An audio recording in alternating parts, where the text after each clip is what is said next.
Hey, what's up guys? This is T-Bone here. Welcome back to another episode of playing Gemstone Legends. So today I'm going to talk about the newest hero that is available in the altar right now, and that is Hortensia.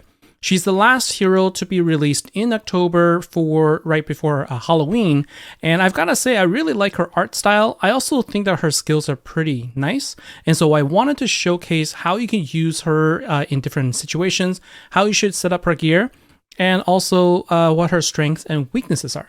All right, so let's get into it. Ooh, that sugar sweet, you got what I need. Sipping on the potion, all that good emotion. All right, so let's try this a little bit differently. I want to try and show you Hortensia's ability with a PvP fight. I'll talk about her skills and ability and her gear in the fight itself. And I've set up a team here using the feature where you can set up your own defense. And I think it's actually a really cool feature. So I'm going to go ahead and get started. I have Najar and Vepris, who I want to highlight as sort of a good combination of heroes to include in your arsenal, because I think they really help out. And so we just need to survive this onslaught of hits from both Necros and also from Medoc. But because we have Najar to give us immunity in the beginning, we aren't really that worried. What we do need to worry about is giving too many blue gems to Hortensia, who's going to be able to take away all of our positive stats and also silence us. We don't want that. All right. So we survive all that. Now let's go ahead and showcase what we can do. All right. So first, let's go ahead and put on some negative stats here. We're going to put on, Assassin's Mark. And then what I'm going to do is I'm going to do this again. Okay. And I'm actually not going to do this. I'm going to go ahead and show you her skill first. Then I'm going to show you her skill. Like, we'll talk about it first. So the first thing we're going to do is I'm actually going to do an attack here with Hortensia. So you can see that there is now a silence on her. Okay, so she dealt some damage. She took away, some damage because also of the Assassin's Mark. But you notice that she's still alive. So her ability. This is a perfect segue now to talk about ability. She inflicts vulnerability, which we didn't see because that requires accuracy. But the second line here inflicts silence, and this is a guarantee. Okay, so you can see that Hortensia has silence on her because that's guaranteed. No matter what happens, unless the opponent is immune, you're going to land this. And her ability to deal damage based on 15% of target's max HP is what I mean by she's not going to take down opponents. She's not going to one-shot them. So if you take a look at this, Assassin's Mark has the same thing. Also deals damage based on 15% of target's HP. So her ability essentially is kind of like an Assassin's Mark on its own. Takes away 15% at max level. And so you can't take down the opponent, right off the bat. But if you put a bunch of Assassin's Mark, then you can. But that's not really sort of her main purpose. Her main purpose really is to, silence heroes and deal some damage. That's how I see it. But later on in the fight, when your opponents are lower in health, she's going to come in clutch because she will be able to take down opponents pretty easily. Okay.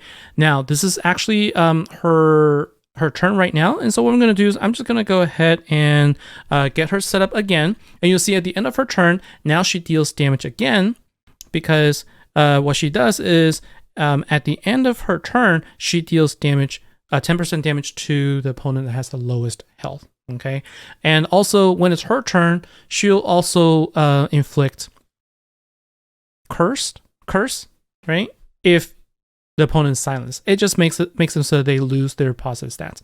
All right, so who else do I want to silence next? I think I'm going to want to silence Necros for sure, right? But before I can do that, I think I actually need to silence Sigil, who's going to be problematic, and I'm simply going to go ahead and attack her and take her out because Vepris did most of the work in helping me get all these Assassin's Mark landed on Sigil, right? And so now I can go ahead and land some more.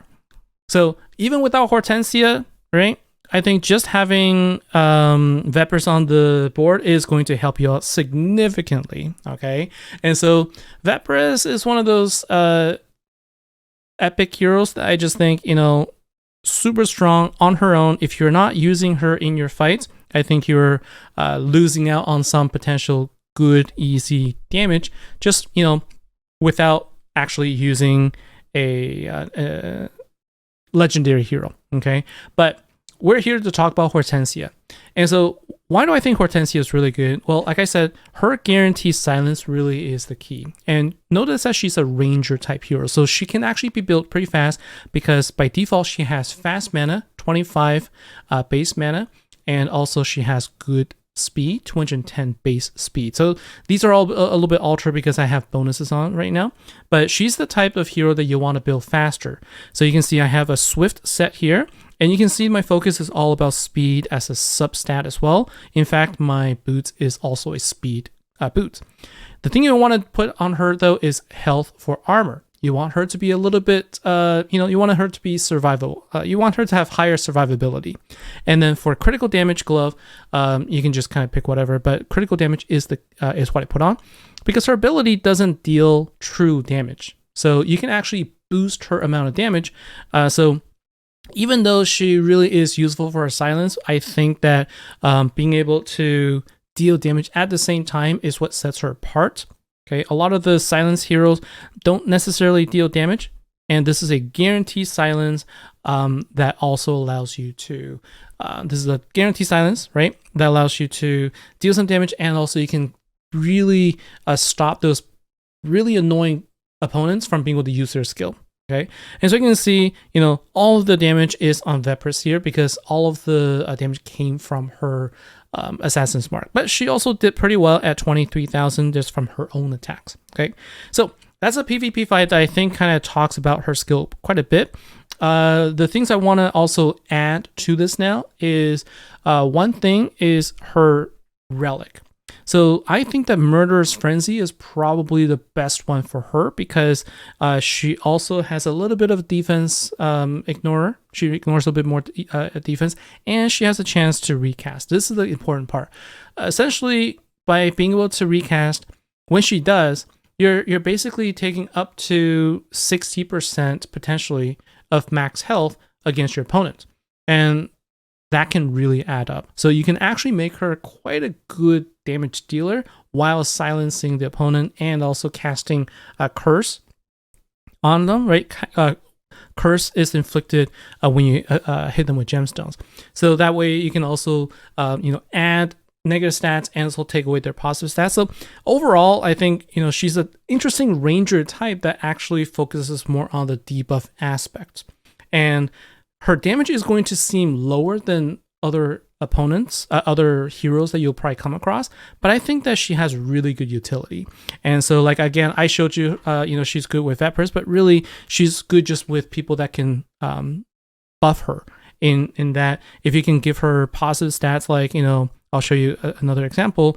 Kalen, for example, because what he does is he grants increased attack and also critical damage. The critical damage is what's going to allow her to deal more damage also. And so I think I have a B-roll. I can show you how this works, like, base damage versus with, increased critical damage, and also what happens if the opponent has, decreased defense and also vulnerability. They just get more damage also. So there are ways to increase her damage output, but I think that she actually, is a really cool character to use. I also really love her art. I think that this is actually great art style that I personally really, really like. And so October is always one of those months where they've been coming up with pretty good heroes since last October, like Halloween time frame. Perfect. And so I really like her for this reason.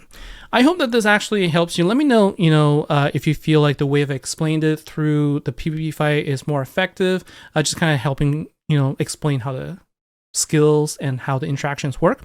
But what I will do is I will just end with a real quick note on her weakness. She by default will have low resistance. She has no immunity to anything, and she's going to generally have lower health.